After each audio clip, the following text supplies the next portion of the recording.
সম্পূর্ণ ভিডিওটা দেখে যাবেন।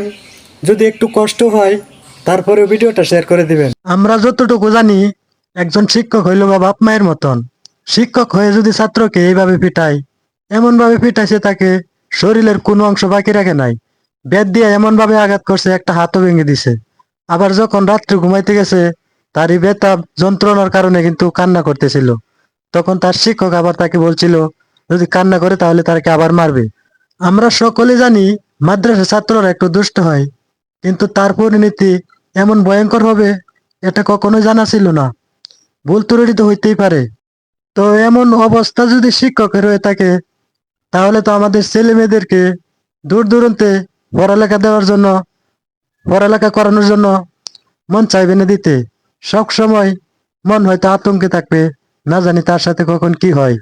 সেই শিক্ষককে আমাদের সকলেরই চিনে রাখার দরকার আছে। তাই আমি তার পরিচয়টা দিয়ে দিচ্ছি।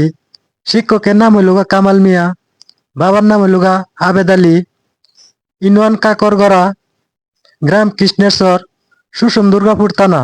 আমার ভাতিজা তামিমের সাথে যেটা হয়েছে আর কারোর সাথে যেন না হয়, এই জন্য আমি সকলকেই বলবো ভিডিওটা শেয়ার করে দিবেন যেন সবাই দেখতে পারে।